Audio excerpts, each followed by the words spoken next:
Hey everyone, is not getting curious and staying in the propaganda gaslighting you? It might be. I'm therapist Jenn here with my co-host Dr. Teralyn, and you are listening to the Gaslit Truth Podcast. Here we are. Well, this leads me into my new book, right? Your Wait, Best Brain. what? Because this book was born out of curiosity, really. So I think it's fitting to throw it in here before this episode begins. So It's perfect for next to your nightstand, everybody. Just so you it's know. just long enough that you won't lose interest. There It, you it go. it's good. It's a good but wait, where can people find your book, Terry? You can find it on Amazon, or if you're on my social media, link in bio. We'll do that, right? Link in bio. All right. So if you have a copy already, because I know a lot of you have already purchased the book, Mhm. please, you know what Jen and I say, 5 stars only. Go to Yeah, Amazon, 5 stars only. Give me 5 stars on my book. rate Everybody needs that. to have this book. Rate Thank that you. shit. But wait, if you buy now within the next hour, you're gonna get a book delivered to your home. There you go. That's it. But wait, there's more. There, Okay. there's is there a free knife or something involved in this? No, there's a podcast episode guest who's waiting in the wings for us. That's what you're going to get on this episode now. Yeah. So, we have a special guest that I'm going to go ahead and bring in now. And I say this is a special guest because it was literally 1 year ago this week that Jen and I were on his podcast. And it was the very first podcast that we appeared on together. Yes, it So, was. I am super excited to have our guest join us right And look now. at us now. We're still doing this. He's coming back on. I Yes. love It's a it. big day. He was our biggest fan in the beginning, so I don't know if he still is or not, but you've been so Yeah. supportive. So everybody, please welcome Jason Smith to the show. And Jason Smith is a coach, speaker, and founder of the, I'm going to get this pronounced wrong, Enterus. Yeah, that's right. Okay, and you're going to have to tell me what that means. I Enterus will. Society, a high-impact coaching program designed to help men and women break free from sabotage, navigate major life transitions, and build unshakable confidence in their relationships and personal growth. With a background in law enforcement and a master's degree in threat and response management from the University of Chicago, Jason brings a no-nonsense, results-driven approach to personal development. Through the Blueprint podcast, y'all need to listen, and his widely followed content on social media, super funny. Jason challenges the traditional narratives around growth and transformation, helping people cut through the noise, identify their patterns, and take back control of their lives. His coaching is designed for those at a crossroads, whether in relationships, career, or personal evolution, providing the structure, strategy, and accountability needed to create real, lasting change. Please welcome our friend, Jason Smith, to the show. Thank you for having me. So you mean I'm not getting a sham wow after all Yeah, this? I If know. you want a ShamWow, Right? we All I'm can gonna send say you is a that book ShamWow. better show up on that shelf behind your melon there, Jason. That's right. Otherwise, we're This gonna book be right having here. some One more plug issues. for the book. There it is.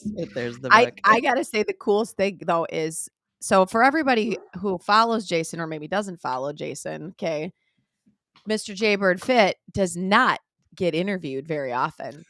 This is what I, the I, I do not. second podcast you've been on, Yeah. baby? Second. It's the second. That's Yeah. The it. second. And how many people have you interviewed? Oh gosh. I think we're at 97 at this point. Yeah, so almost 100 people he's interviewed, and only this is. So are you scared?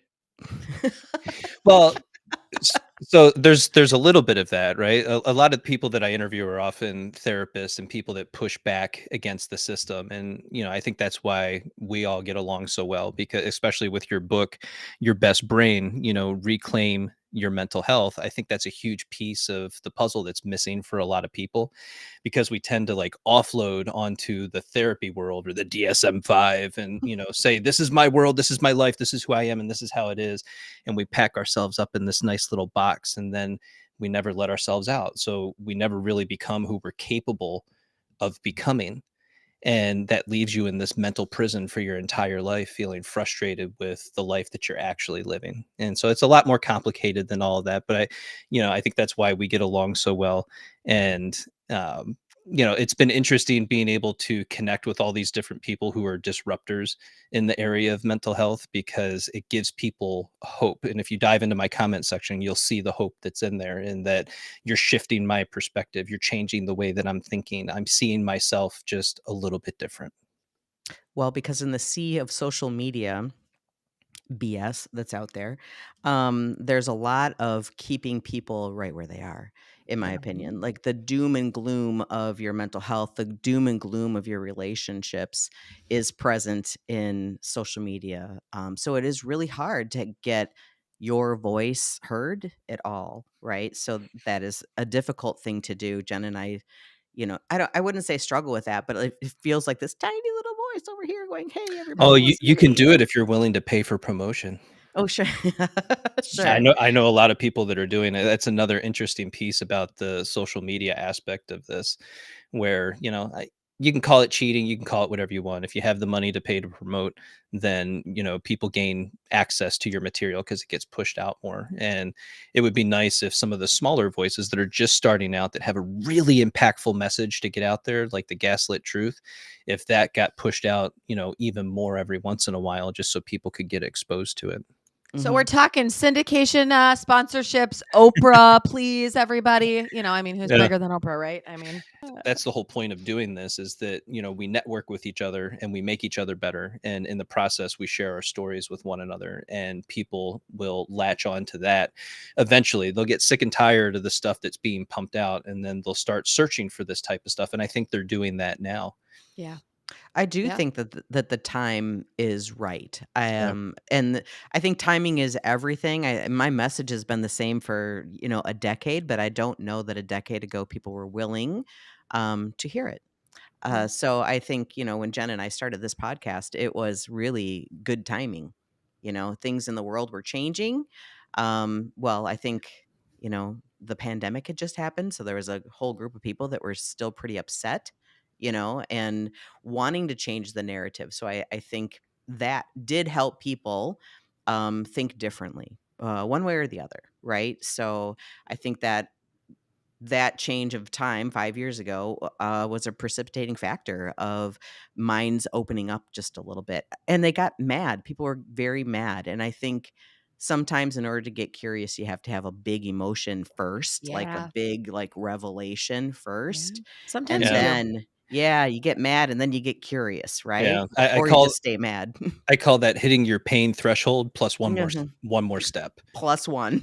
Yeah, Mhm. it The always it ultimate. always has to be the plus one, because we're so good at sitting in what's familiar, and we Mhm. just marinate in that, and it feels so good, even though it doesn't. Like, we often Right. talk about, that, wanting safety, creating safety, and what you think is safe is just what's Right. familiar, and it feels safe to you, but it might not be safe from that third party perspective actually looking in. So you always have to hit that one more step past your pain threshold. And even doing this podcast for me, right, it's that Plus it's one. that Is this your one plus more one? step, I right? think he's talking about us this whole Yeah. time. This is Exactly. what it's but about. but it's a part of it's a part of that growth process where I recognize where I'm at in terms of the podcast and what I'm capable of doing, and now is that place where I'm starting to stretch to create that emotional capacity within for the uncertainty of, Yeah. well, you don't know what people are going to say, and you don't know what people are going to ask you, and you don't know how you're going to show up. Is it going to come off as, respectable? Do you look like you're talented and informed, or do you end up just looking like a fool? And I Yeah. think I think so many of us fear that, that rejection ultimately. And it's why so many people don't tell their stories to begin with, or they limit how much they actually put out there, which is what I do, right? I limit what people can know about me for a lot of different reasons. Yeah. Well, why don't you give our listeners a little backstory here? Okay. You've been He's through like, "Oh quite god." Yeah. quite the All of a sudden journey. he's like, "I'm all choked up." Like Yeah, I know. I'm gonna leave these questions super vague and open Yeah. ended, so you can answer how the hell you want, right? But before we get talking about the Enterus Society, because we have to talk about that, let's go back just a little bit.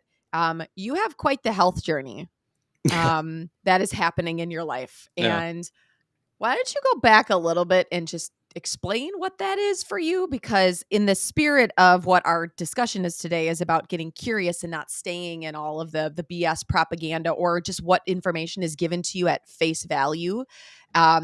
You extended beyond that to try to figure out what's going on with your health. And so what do you want to share about that?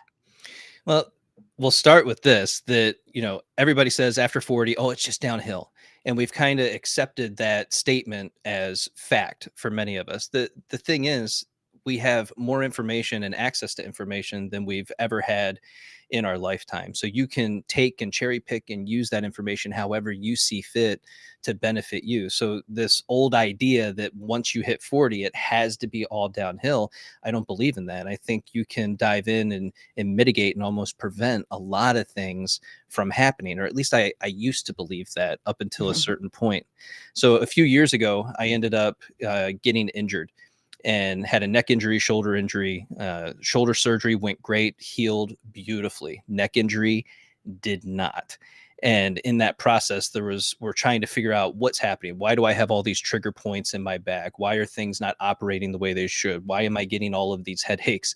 Why does it feel like the left side of my head is being pulled over this way? And you go through physical therapy and you do all the things and you do what you're supposed to do. I've got a beautiful home gym that I use every day and I love it. You see me go on my walks with my All the time. rucksack, Yep. because that builds that posterior chain and you feel really strong after a 7-mile walk. And doing that, you do these things consistently over long periods of time, and it's that habit in your life that you're doing.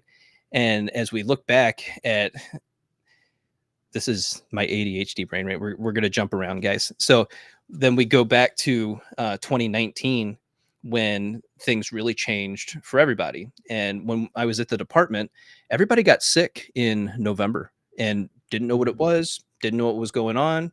But it was just people were dropping like flies. They're like, oh, no, it's RSV. Oh, no, it's this. Oh, no, it's that. Everybody's kids are sick. And then, of course, we run into January 2020, and everybody knows what happens with that. So you fast forward to this place where you start looking at, is the vaccine, I don't know if we can say that, okay for us to take? Have we hit that point You could where, say that. You could say whatever you want. well, I don't know that YouTube allows it. So you might Yeah. have to bleep it for YouTube, but yeah.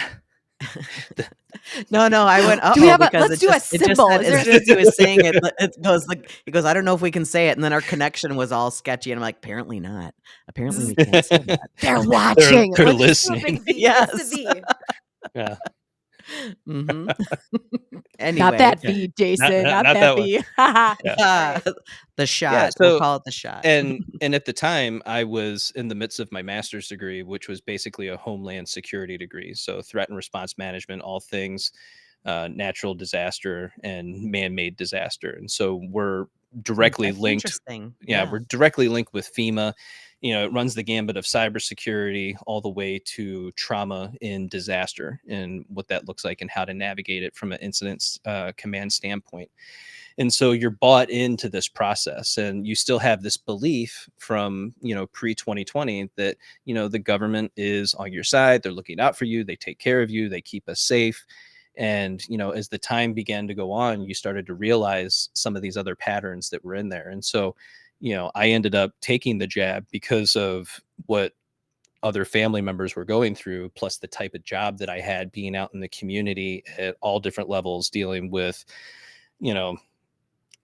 just imagine some of the dirtiest things you can ever imagine. And, your hands are in that and you're constantly going back and forth. So from that standpoint, you're just like, okay, well, I don't want to be the person that puts, that kills my family. Right. And of course, at the time, all the messaging and all the propaganda was, That's how it was messaged. this is a pandemic of the unvaccinated. Right. So you start to take this ownership and responsibility. Plus, you're already tied into what the government is doing, because that's a part of what you're interested. It's part of your degree and what you're going through at the time. So then I get injured, right? And we move forward. 3 days after my surgery, my eye swelled up to double the size. And I'll send you guys the picture, not to be put on the internet, but just so you For can us to have shock and awe, like, just so you can see it. Yeah. Because it was all down my face and around my eye, and just an interesting experience. And they're like, take a Benadryl, you'll be fine. Without any further, like, you gave me something. Is it an allergy or what else is happening inside my body? Well, through this process over that 1 year period, they figured out, okay, well, you're B12 deficient severely. So I ended up going on shots for B12. It's like, okay, great. I have never had any issues in my life, right? get hit with a baseball bat in the head, you get some stitches, you break a couple bones, you fall off the high bar in gymnastics, and you twist something. Like, things happen. But as far as like autoimmune or any other issues, zero. All of a sudden, after I take the COVID shot, now I'm having issues, and it just like it doesn't compute. It was February 21, get the shot, December have the surgery, and then the fuckery started from there. So then we fast forward 3 years, because I'm a glutton for punishment, and you think, well, you eat right, you take care of yourself, you go to your home gym every day, and you walk 7 miles with a rucksack. You think that your weight is going to stabilize and you're going to start losing weight. Well, that wasn't happening. Okay, well, what's going on with that? They dismiss it, the general practitioners, as, oh, well, you're just, you're 46 now. So that's just the way it's going to be. Like, things are going to be a little bit more difficult. And it's like, yeah, I'm not buying it, because there's so many other 46-year-olds that don't have these issues and they're doing quite well. And I see people at 70, they're doing quite well. So what is it that's going on inside of me that's causing this? And now we fast forward. So we get to that 3-year mark, and I finally decide I'm going to get my testosterone checked. So we do that. 163 is what it comes out as. I want to stop the story for 1 second, because I've got some shit Yeah, to say. let's Okay. go. Bring it. Because this is all coming from a male perspective. From a female perspective, do you know how fucking hard it is to go find someone that'll test your hormones for a woman?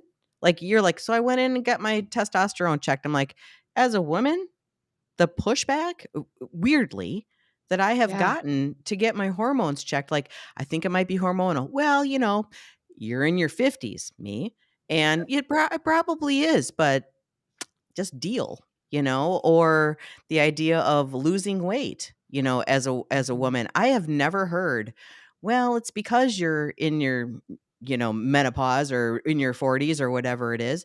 There's never been this sounds terrible, like an excuse for me to not lose weight, right? Right. It's been like, well, eat less, move more. There you go. That's Mhm. it for you. Never anything more, never taking anything more in. So to me, this is a fascinating conversation in the respect of the differences between how men and women are looked at or treated in their doctor's office. It seemed so easy for you to get Oh, I to the make it sound testosterone. easy. It took us 3 years to get to this point, because they don't mention it. They don't talk to you about it. Oh, so okay. They, Well, I mean, even when they'll I've do. mentioned it before, it's been like, we don't do that. Yeah, we We have to don't go do that see stuff. a specialty practitioner to Yeah. even look at hormone testing. Mhm. Like, Well, oftentimes it's a specialty practitioner. So I don't everybody should, because quite Well, I honestly, well, agree. it's there, I yeah. your agree. Going GP is doling out hormones, and they're Yes. going based off of, like, did you just go in chat GPT to figure out the best cycling or dosage for the average Right. person? And Yeah. I think that's a huge part of what some of my other issues have been since I've been on the testosterone, is the fact that the dosage was wrong from the very Mhm. beginning, and that's frustrating. Mhm. Yeah. Yeah, well, Are you off your shit box, Terry, or you got more here? She's not on Wait, shit. because Face is I think that pausing. no, I think What you that's got? so What else important. you got? I think it's important that you have to learn to advocate for yourself in every regard, because your general practitioners and just doctors in general, they're not going to advocate for you. They have Yeah. 15 minutes with you, yep. if Yeah. even, and they're on a schedule, and they go through and they're just like, yep, yep, yep, yep, yep. You're out. See ya. And you're It's the empowered patient part that Jen and I have talked about before, because you they don't hate know what that. you well, you hate that? Is Oh, that do what you they No, said? hate they they hate hate it when that. you show Oh, up with a yes, yes, book yes, yes, and you yes. you you point at a Yes. book? Don't they really fucking hate that? Yeah. However, so many people get so, and I was in that space of like, fine, I guess I'm just resolved to, I'm an old woman and this is the Yep. way it's going to Par be for the for course. me, right? And so there's Yeah. this like resolution of, okay, well, you know best, until you figure out more things and you find the right places to go. And I hate to say it this way, because I can't stand it. You invest in your health, because the majority of the stuff that I've done for my health has been a financial investment, Yeah. because none of the care that I get is covered through my insurance, none of Same. it. Yeah. And which is why I have a wonderful HSA account. Like I pack that thing full because, I don't go to your typical providers anymore because of those experiences of being so disempowered. Um, yeah, like that Jen and I talk about, like, your personal agency gets taken away or you give it away, Mhm. to other people. So reclaiming that and finding your own path is so And important. we need to hone in on that for a second, your personal agency and the fact that you have it, you've always had it, and you will always have it. You just don't recognize it because you don't exercise it. And we go back to the 2020 era of just how quickly we were willing to give up Yes. everything Yeah. for this perceived sense of safety from the people that are supposed to be securing and keeping us safe, right? Physically, Yeah. mentally, and emotionally, in the context of whatever was happening in that moment. And of course, now as information gets pushed out and it gets leaked out, again, we're hitting a lot of pushback from people that have been completely bought into the story, the narrative, the mass delusion, and now they're stuck in it and can't seem to pull themselves out just a little bit, just to even ask the question, right? Did they do the right thing? Did we do the right thing? And does it have Yeah. to be right or wrong? I don't think so. I think it's we did something and now we have to find a way to walk it back and Yeah. make sure that we get people healthy again. Yeah. It's funny because I was talking to somebody yesterday about religion and That's a hot about topic. it is a hot topic Yeah. about religious trauma and things of that nature. And I said to them, I said, in many respects, the mental health world is like a religion or a religious cult, if you will, sometimes, because we buy into certain things. And what I say about your diagnosis is now your truth. And you buy into this hook, line, and sinker. And how do we get out of this idea that the mental health community and the mental health world is a little bit like a cult? Damn, we should have. Okay, so he just brought out his. Oh, Okay, you have the TR. he's You bought the stroking it. TR. I will not. I will not buy the He's got TR it, dude. I can use this to label you, to ruin you, to to inception ruin you, you. Mm-hmm. to get you on Yes. medications for the rest of your life that Mm-hmm. Oh, maybe you no. don't. Now, I'm not a doctor, so I can't say these things, right? As a general human being out in the world, I Mm-hmm. can't make those statements because Do you know people. what I think is so weird? I think putting the DSM-5 on Amazon has been the world's biggest problem for mental health, Yeah. because everybody has access to it, not just the diagnostics of it, like what it all is, but the language in it. So we have It's taken a this weapon. mental health I'm language so and proud of weaponized it. myself. I don't even have mine Yeah. anywhere near me right Yeah. now. Yay, Jen. You should just sleep next to that thing like an emotional support book. I did. Your book is there now, so it's fine. Oh, yay. Okay, good. I like that. I like that better. But yes, I think the mental health world is weaponized against people tremendously. And that's something that we need to change. And I think, yeah, I don't know. Even when you talk about, like, I have ADHD or whatever, have you ever felt that that's been weaponized against you? Like, do you weaponize it against yourself? I don't. So one, I'll never get officially diagnosed. All my therapist friends, and there's a lot of them out there, they're just like, "Oh no, that's you," and I'm like, "That's fine," but I'm What's the point of the 46. diagnosis? I Yeah, don't see it as I something don't. that should be a limiting factor in my life. If anything, it's provided me the ability to do a lot of other things and to multitask. I know multitask, but to do things, multiple things in the same Squirrel, you day. mean? Yeah, Right, Oh, but in the multitask same squirrel. see, day. even when Yeah. you talk about this, like you said this way early before we even started recording, you said ADHD. My therapist, they give me the ADHD. They tell me I have Yeah. that. In that, I cringe to hear that. Like the bold part of me wanted to be like, "Who are these therapist friends you have? Yeah. Because you might want to keep them where they need to go in your space." Well, I think Big, like everybody you else, know. we joke about it, Yeah, right? which is good, and if it's a Yeah. joking manner, but I think it's used so much, like, even when you talk about it, like, the symptoms of it, right? It's almost like it's presented as, "I have this label," or, "This is part of something someone's told me," and there's this negative connotation to it, and we do that. That's what that book does. That's what the labels they do for many people. Yeah. And it's a weapon, and it's used against people. It's used against them for the rest of their How lives do to you hear. I love that. I'm gonna squirrel off on this a little bit because a big part of your messaging has been around relationships. Mhm. Attachment is a huge part of his messaging. Um, when you okay, because I think, and this is gonna be, and I'm just gonna say it. I think women weaponize mental health for men all the time. Like, Yeah. women have this way of wanting to pathologize Oh, yeah. their partners, their boyfriends, their husbands.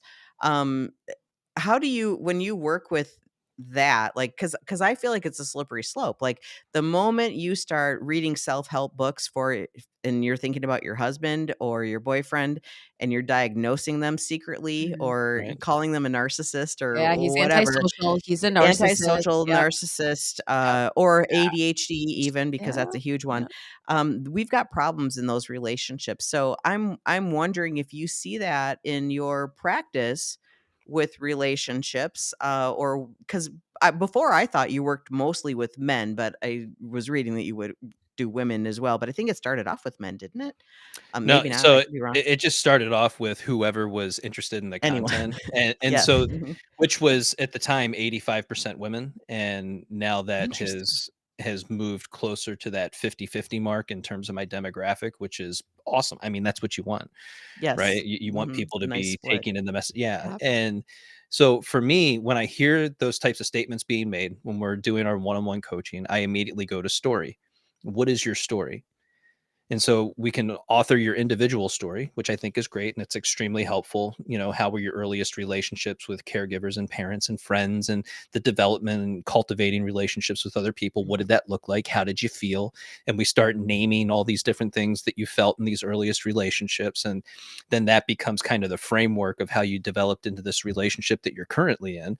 And then we build the story around that relationship that you've been in, whether it's a marriage or you've been dating for a period of time. But you can go back and look at, well, how did it start? And what are the type of words that we use with one another? How do we talk to each other? What phrases do we use? How do we treat each other?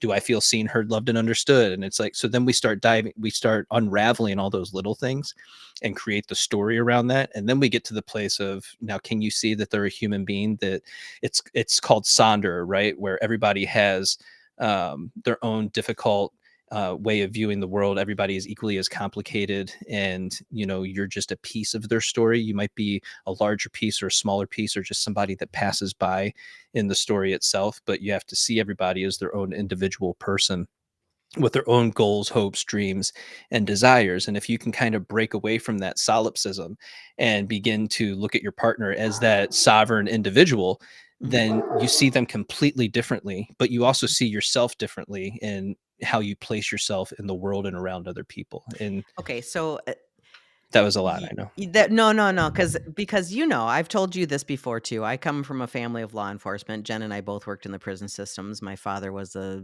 chief of police, blah blah blah. My son's going in those directions too. Um, but how did you get from like this, and maybe it was never like this for you, this hyper masculine space, right? Like, because being in law enforcement is a very masculine space. I'm not saying that there are not women in there, but I think even women in that space sometimes have to lean into their masculinity um, during certain times, right? So, how did you get from that to wanting to work in a relationship, attachment, emotional um, intelligence in relationships? Like, because to me, unless you've always just been that guy, to me, there's like a story in that in There itself, is. like It's going to yeah. bring the mood down real quick. It's because of the testosterone. Oh, yeah. We'll That's It's get back funny. to that, everyone listening. At some point, we're gonna wrap back to where he was 20 It minutes ago, yeah, no, so we will. we'll get there. We'll Yep. wrap back. It goes back to the pain threshold plus one more step. So, uh, cop for 8 years, worked crime scene for a few years, and it was in crime scene that you begin to see the power of story. The story that we tell ourselves, plus my own third party perspective of the people that I'm interacting with that are now deceased, and for a lot of different reasons, right? And a lot of this unfortunately ended in them not being on the planet anymore through suicide. And when you read the notes that get left behind, you begin to piece together each individual story of these people, their experience, how they navigated their relationships. And more often than not, it was an interpersonal relationship that had crumbled, that had failed in some Mhm. way, that they no longer felt connected to, and they were so deeply attached. And you can put all the labels, codependence, all this stuff, but it comes down to they now feel disconnected and detached from this experience with this other person or group of people. And so they tell themselves a story: I'm not good enough, I'm not smart enough, I'm not capable, I can't do this, or I've done something so egregious that I'm never going to be forgiven, and the world is going to be better off without me on the planet. And so they build this story that they truly believe. Now, there's often other things that are going on. There's substance abuse and Mhm. other experiences that are running in the background. That's how we get to our core beliefs, not only about ourselves, but our place in the world and how we operate in it. And as you distill all of that down, you begin to you unravel it, you pick it apart. Like, what are the common denominators? What is happening right now? And you go inward and say, well, but I've experienced that, and I've had that feeling, and I've gone through that experience myself, and I've actually had that thought that I don't want to be here anymore. And the only reason that I'm here is because of my dog, right? And so you get to that place and you begin to realize that, all of these things are impacting you. If you don't have a way to navigate that, to understand it, to break that information down, to have a place to tether yourself to, then you are going to feel lost in the world, and you're going to find relationships to be so incredibly difficult to navigate. And that's how we get into the victim mindset and, blaming everything external to us without being willing, right, to at least take just scratch the surface of what's going on inside of us. We hear it all the time. And you had mentioned the relationships with men and women, right? It often starts like this: they get the book Attached by Amir Levine, and then they send it to their partner priority mail. You need to read Yep. this because you're broken and you need to fix yourself, and Yep. you're not acting this is what you're doing, and it's so frustrating for me, and you make my life so difficult. And it's just like, The okay. 5 love languages. Yeah. Have you read Yes. that book Yeah, too? I But was just Mhm. gonna say, and the love languages, that's and those books are great, especially the 5 love languages, because it starts something, right? It Mhm. begins to open the door to something else, even though it's manipulation, right? I was The just door gonna to say, I'm waiting for the manipulation. manipulation word. But it does open a door because everybody is at a different state of awareness, right? Mhm. So when you hit a certain point of awareness where you find books like Attached, slow your roll, take a breath. Maybe don't send it to your partner priority mail just yet. Sit with it for a year. Begin to understand it just a little bit more from your own story and perspective For before you start yourself. for yourself, Yes. before you Yes. Yes, start overlapping and overlaying that story yes. and label on other people. Like, you don't know you yet, so how can you possibly know them? And that's a whole Mhm. other thing of trying to figure out what other people are thinking and feeling, right? Mhm. Yeah, so Yeah. so for you, there was this start when you were saying this is this pain threshold, and then we add the 1 on, Yeah. right? So the history that you have in working these crime scene investigations, being able to read through the histories of people, and truly, like, you got the most intimate thoughts Oh, in a. but without getting too deep into the picture, I mean, just imagine any crime scene on TV, and, it's a very intimate experience.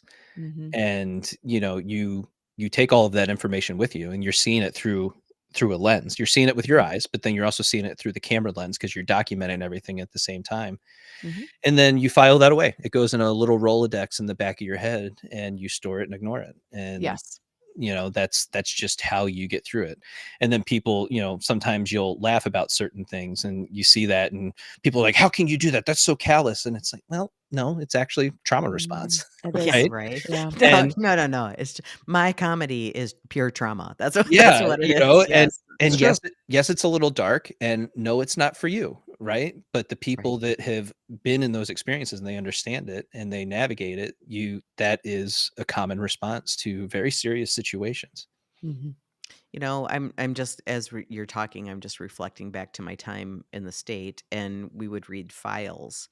Um, it was the police reports that were the most intense for me to read, because all the rest of the stuff is just what they tell you, right? Versus the police on scene and how they go through what they saw, step by step. Those police reports were probably the most impactful things that I've ever read.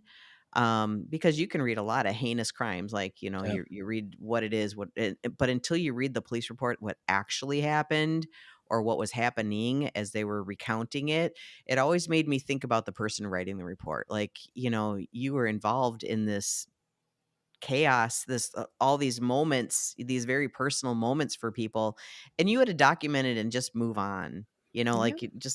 Move on to the next one.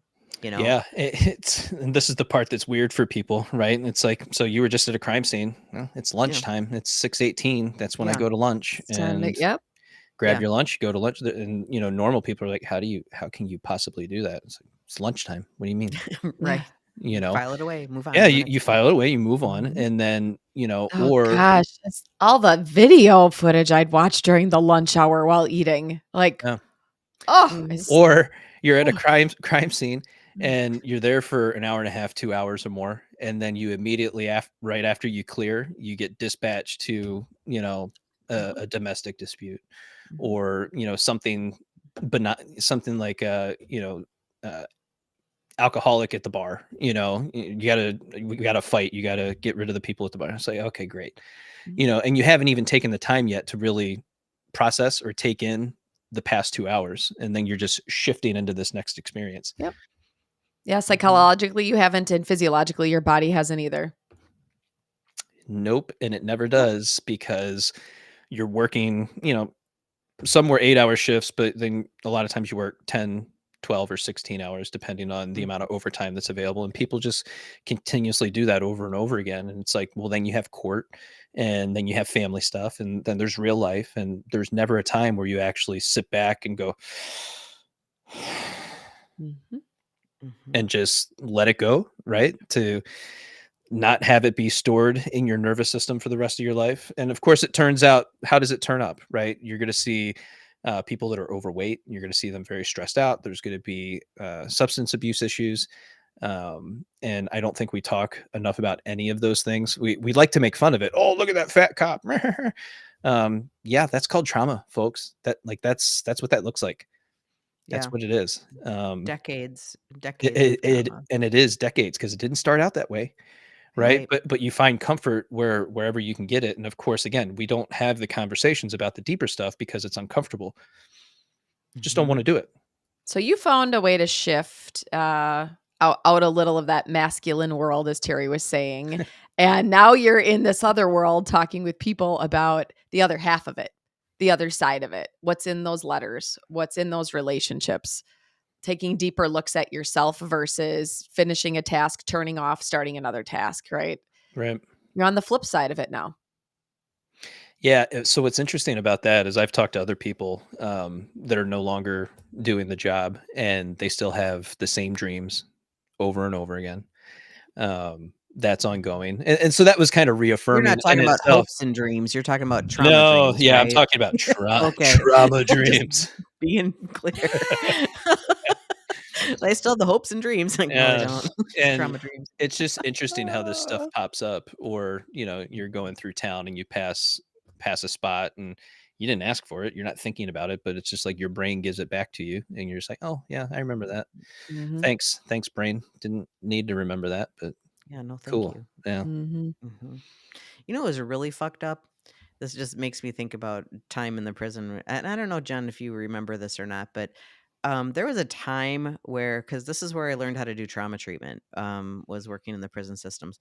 And there was a big debate about working on trauma, the trauma of the crime itself. Do you Yes, remember this, Jen? I do Yes. remember. Like Yep. helping the perpetrator process the trauma of what they did to Yes. somebody else to And how we relieve were their told to not trauma. do that. No, we were told to do that. There Oh, wa well, that shifted over time. I There was another shift after you left, Terry. okay, FYI. that was the debate, is that should we be processing trauma of someone who committed the crime versus processing the trauma of the victim, right? Like, Yeah. so that was the whole. I remember this as a debate in the EMDR world, Mhm. and I remember thinking that's messed up. It's a huge And debate then, in the sex offender world too. oh yeah, I would imagine, Yep. because you're reliving, reenacting. Yeah, Mhm. that could get really weird. Mhm. But yes, so I'm like, some of the things that we had to do were just so like messed up, like, because I'm like, I can see it both ways. If this person's ever going to get out, like, I'd want to process trauma, but do I want to process that trauma? I'm not helping the victim or their families at all by now victimizing the person who did the crime, or yeah, making them the victim of their own crime, essentially, like what they did. Mhm. I don't know if I'm making any sense But now, but how that's how fucked up it traumatic it was. can be for the Yeah. person that committed it, because you don't come out of those things unscathed, nor did you do those things, because there isn't a reason that you did those things. Like, there's a Mhm. history. Hurt people, right? So Yeah. Yeah. it's there, but whether or not we could touch it, especially in the SOT world, that was the sex offender world was a whole nother Mhm. piece. I think that's where That's my brain different. was going. But Yep. um, yeah, we were. I mean, think of all the victims that get created by either doing treatment like that or choosing to not do treatment like that. So I think it could go both ways. But Well, and I think about, like, as a therapist, walking through someone's trauma or their mm, story is sure, traumatic anyway. Like, just getting all of yep. that information, you guys see it. We were reading about it, and processing it with people, like, And yeah, then going to lunch. and then going to lunch or Yeah. trying to live our lives. And I remember I knew my time was coming to an end when I was having these very visual, like almost hypnagogic dreams. Like, I was like half awake, half asleep, and I would envision some of these inmates in my closet. And I would wake up in this panic, and they would be in the Mhm. closet doing things in the closet. And I was like, I knew at that point that it was not good for me. So And did you yeah. find yourself actually envisioning what it was that they did during the process of helping them navigate the No, trauma? so weirdly, a lot of the people that, Jen and I had worked with in this one particular institution did a lot of, self-injurious things to themselves while they were there, like, lots of bloody things would happen. It was always that. It was always the thing that I saw or got a chance to witness in some way while I was actually working there. So it was really never like their what they had done to get there. It was always what they did to themselves when they were there.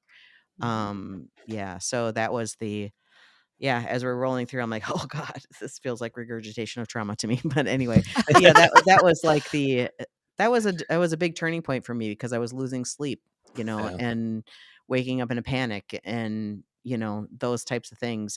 But then just moving on, it's sometimes it's not until you do the look back, like when you're looking back into the world, and you're like, "Wow, that was really fucked up. That really impacted me greatly, and I didn't recognize it in the time." Um, n Yeah, so anyway, so then we just go into private practice, and we keep, you know, talking about people's trauma over and Yeah. over again, like, But "What the in a fuck much am I doing?" That's safer what place. as Yeah. I'm Are like, you recontemplating your whole I life? I am mean, I was a week recontemplating my ago. entire life at A this week point ago, in I time. was like, what am I doing? I got So I recon. can This is totally see why I'm in Jason would wrong spot. wanna not do that, and would rather work with, relationships, like, that feels right to me. You know? So wrap this So back, Jason. So you were able to get out of that space, start a new space, which is your coaching program that you do. There was some health things in the background that were still going on with you that you're Yeah. still trying to figure out, because I'll be damned if we don't get back to testosterone at some point in this hour that we're talking. Yeah, I mean, I'm we're gonna we're gonna keep it do it on right task, now. damn it. Yeah. So what happened then for you after this, where you were at in that story? Yeah, so we figured out that the testosterone was low at 163 nanograms deciliter, and then we got it up to 1,003. And once we got it up to 1,003, that's a significant difference in your body. what is a man's your age? What do they tell you Yeah, that it should average. be? What's optimal? Well, if you go by the medical journals. I think I'm they not. put I'm going by the functional medicine. I want to know what I- ChatGPT says. Yeah. I think they put it at like 300, which is very Oh. interesting because that's extremely low. Yes. But the average would be, that 500 to 800, 800 being optimal, is where most people would want to be. I'm at 700 currently, and that feels really good. The problem is I've been on the HCG, and that caused a lot of swelling in my body. And the HCG is used, it will also raise testosterone, but it's used to also protect your fertility if you still want to have kids, or if you want to have a normal, you know, yeah. Yep. Okay. I got He's all kinds Because- of you funny need to things go I to could say. YouTube right now. Because- I know, right? because just the Do we need a testosterone, visual? Yeah. no, because No. just the testosterone would stop you from potentially being able to have kids. So I didn't know that. That's yeah. interesting. I had no idea about that. Is it guaranteed? No, nothing's guaranteed. They always say that, and then people that are on testosterone have kids all the time. So I think that's one of those things that they just put out there as a fair warning that could happen. And then they get you on HCG, right, to help protect and maintain that. The problem's is I was 184 pounds, and then 2 weeks later, after I started both of those drugs, I ended up being 198. So that's a In 2 significant weeks, yeah. significant jump. Wow.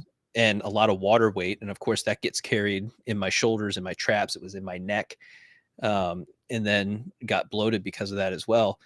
And it's like, holy smokes, man, this is too much. And they're like, 5 months, it'll normalize. You'll feel better. There it is. Yep. Stick it through, right? Yeah, and Just keep sticking it through, even well, though your body is guess reacting what? like crazy. We're at 5 months, and I had my first ocular migraine this week. And if you've never had an ocular migraine, I was sitting reading my Bible and journaling, and it was just a flash of light, and then I couldn't see. It was just like zigzag lightning with like a prism in the center of it. So you could see the outline of the white lightning, and then a prism in the center of it, and it just like kept going back and forth through both eyes. So you could cover one and couldn't see, and it was the same. And then anything beyond that you tried to see beyond that was just like water, like you're looking through water. So that lasted about 45 minutes, an hour, the first time it happened, and about 45 minutes the past 2 times that's happened. And again, there's no real answers. I went to an ophthalmologist. They're like, your eyes are healthy. No reason that would happen. And they immediately point to, well, it's got to be stress, and it's got to be some of this other stuff. And it's like, yeah, I guess maybe. But my neck has been killing me. That's aggravated again. And so this trap is like rock hard right now. Of course, that ties into the back of your head. But then I also had that lymph node on the back of my head that was swollen as well, and had to get it. This all sounds so ridiculous, but so 2 weeks ago that happened, and I had to get an ultrasound done on that. And they're like, yeah, you've got swelling. Yeah, no shit. Thanks. Yeah. Glad I had to do that to get that answer. Any chance you can tell me why this is happening, and can we stop it or prevent it? Right. Like, can you just root cause? What's going on? Can you just maybe hypothesize that it's the HCG that's doing it? Maybe I should stop doing that. Like, that might be a good answer. I don't know. Take some time to think on it and get back to me. That would be great. Take some time to think. Like, is that your final answer? Would you like to phone a friend? Well, would you like to chat GPT this? It's like we laugh, but this is real. Like, none of this is made up, everybody. This is all very reality. Like, and I know everyone listening probably has their own stories of going to see providers for things, and they're just wanting something. Anything, like maybe this. How about you give me 5 options so I can get curious about all 5 instead of, well, no, you're stressed out. Well, then he followed, let's get a CT scan. I'm like, oh, sure. I'm sure you want that too. Like, let's get it all done. Let's figure it out. So I went to ChatGPT, and I went to my doctor chat. So I plugged everything in. It's got my whole history on this now. And no, it was. It's a better answer than what I got from the doctor. You have which the was paid version to do this, or is this the regular? You gotta version? pro. You gotta have the fucking pro. It's definitely the paid version. You gotta get pro. Anyway. But it came back with that it's most likely the HCG, and that if I stopped, then I might find some relief in the swelling. Mhm. And when that swelling goes down, then maybe some of this other stuff will kind of relieve itself. But it could also be aggravated by the nerve in my neck Mhm. as Mhm. well. So it's just Yep. Well, like, so swelling is you gonna have all this activate that nerve swelling, it too. starts Yep. pushing on the nerve starts messing with your eyes. Mhm. um and that all makes sense. But why do I have to ask ChatGPT when my 'Cause you doctor do. is making, whatever money he's making off of me on this? And it's like, Mhm. you can't give me just a solid like guess, I something? don't is it liability? I don't know what it is because Like, it's couldn't just you just look at ChatGPT and come into the room? Isn't there a medical version of ChatGPT somewhere that you could just plug this stuff in? Like, why is this hard? Why is this hard? I said that to my poor pharmacist. I said it to my pharmacist like 2 months ago. I said, "Can you do me a favor and just when you hand me my medication, can you stop reading the fucking label on it?" And he kinda looked at me. I said, "I can do that. Yep. I actually can do that. Can you tell me something that isn't written on that little sheet of paper there for you?" And he just this look on his face like, this bitch is crazy, right? Because here I am every month coming to get my liquid medication and my antidepressant as I'm going down. And he's like, Yeah. "Oh, here she comes." Because every Right. month I'm like, "So do you know anything about getting people off meds? I know you know how to give them meds. Do you know?" I know, so of Yeah. course he can't handle me. But I said, "Could you not read this? You read it to me every month. I can read. What's not on here that I don't know?" Mhm. Maybe I should tell him to ask ChatGPT. I don't know, maybe. That'll really help our relationship. I feel like this would be helpful, right? It's Yes. What do you it, think, Jason? again, it's just so frustrating because I don't want medication to always be the answer for everything. Sometimes it is, right? Sometimes it is, yeah. You've got low Yeah. testosterone. You've taken the Tongad Ali and the Fedosia agrestis. You've gone the natural route, trying to get it pumped back up, and it's just not. So that was my next choice. Like, Yeah. clearly, it could be environmental. There could be all sorts of other things that are going on in the background. It could be the tea bag, right, that I'm drinking right now, made of some sort of plastic that's in there that's an Mhm. endocrine disruptor, and you know that's tanking my testosterone. Did it have anything to do with the vaccine? Don't know. It's all anecdotal, but I can tell you, before the vaccine I was fucking fine. Right. and Yeah. Mhm. na- and now It's I, like and now lighting a I, and now match. I'm not. Mm. Yeah. So Yeah. It's if you like look at lighting a that, it's match. like, Now you're seeing prisms, yeah. Mhm. right? I constantly go back to what my husband says all the time. Well, you can't get something for nothing, but it's that's what he says all the No, time. He's like, you're not wrong. he's And not it's wrong. see, I mean, he's got the words of wisdom. But whenever you have a medication, like there's probably going to be some type of outcome that you didn't expect. Are yeah, you 100% going to have that outcome? No. But is there a population of people that will? Yes. Yeah. And could that be you? Of course it could. So why is it dismissed? Because the same thing happens with when Jen and I talk about psychiatric medications. You go to the doctor and you're having all these symptoms, right? So now I have a whole host of new symptoms after taking this antidepressant. Could it be the antidepressant? No. yeah, No. And I'm like, why are you so quick to say no that it couldn't be when obviously it's the only thing that you changed, and now you're in it for, 6 months to a year or even a mhm, week, you know?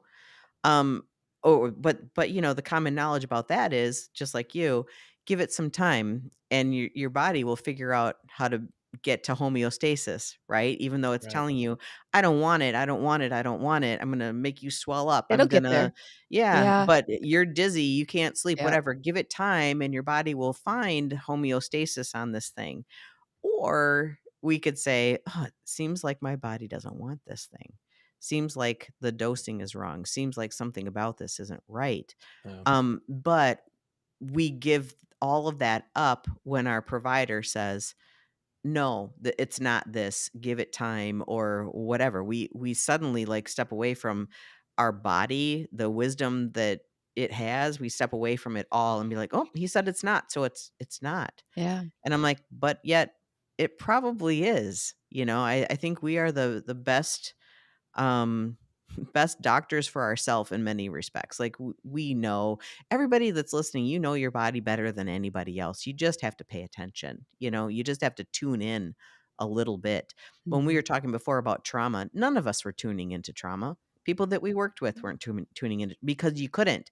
If you suddenly become awake and you're tuning into your trauma where you work, guess what? You probably won't be able to work there anymore, Yeah. because it is too impactful now that you know what you know, right? So, and that's the reasons why I think all three of us kind of had to step away from the traditional jobs that we were in, is because suddenly we became awake in some respect and couldn't do it anymore, right? Mhm. Like you just can't keep doing the thing that you were doing before once you know. Which is why we tying this back into, like, don't put, your attachment book on auto ship for your partner. Because first of all, you have to have your own awareness of what's going on before you can even think that you can try to help someone else. So to me, when somebody's trying to help somebody else, they legit have a lack of awareness for Yeah. themselves, Well, period. you need to fix you so I can be happy, Yes. Mhm. right? Right. Yeah. There's something very wrong with toxic masculinity. Yeah. And I wanted to also mention real quick, because this was on my mind, this idea that I feel like, because I have a son, he's in his early 20s, and so he's having such a hard time with relationships and things like this, like just understanding the world from an adult-ish lens, because he's not really, whatever. Um, there's such a push for men to be more, this sounds weird to say, be more emotional and not act like men, right? Like, and I'm like, Yeah. these are young men with like full on hardcore testosterone, blazing through their veins, and they're supposed to act a different way, act like women want you to act in order to be in a relationship. Yeah, you're shaking your head. Yes. So, Yeah. do you have any thoughts about that? That it might be useful or helpful? Because I think it's such a, if we want to use the word toxic, which I hate, I think it's a toxic way to look at people, that I expect you to be different ways. I've never heard of a man expecting a woman to be more masculine, to bring on more masculine energy. I've never heard that, but I hear women wanting men to bring on more feminine energy all the time. Yeah, So it's so interesting because they always say that's what they want, and then they don't. when they get that, they reject it. Um, it's an it's Exactly. an it's an automatic visceral rejection, and they don't know why, right? And they'll find that they might even have enough awareness to ask the question, like, "I should want this. Why do I not want this?" And it's like, well, it's not emotionally charged. It's not triggering the things that Mhm. leave you feeling excited and truly connected, and you wanna feel Mhm. admired and adored and, all of these other things, but you're asking for basically, a girlfriend. Mm. And Yes. then when you get that from the man, you're just like, "Ah, it's such an ick." Every Yeah. Yeah. everything's It gives an me ick the ick. now. Yeah, they get on TikTok and they make a video and it's like, "I'm never dating the nonchalant man ever again." And it's just like, "Okay, but your vetting your vetting process just sucks for you." You Like, your picker is broken, it's not good. Right? picker is And so broken. we can look at your vetting process and say, "Okay, well, what is it that you find attractive? What type of person do you wanna be with?" And they're complaining about this nonchalant person, which again, the nonchalant person is somebody that, they'll seem reserved, they'll seem a little distant, but they still make you feel loved. So they're using that in the wrong way. What they're really Mhm. talking about is someone who's more avoidant, that, pushes you away, that, goes off in this opposite direction, that doesn't make you feel seen, heard, loved, or understood or respected. Mhm. And they chase that. That triggers something in them that, "Ooh, I like that," because Mhm. they're not giving you exactly what you want. You have to work for it. There's this enigma, it's a mystery. Oh my goodness, look at this. I have to solve this. And that's Mm. really what triggers people to want to be in a relationship with another person.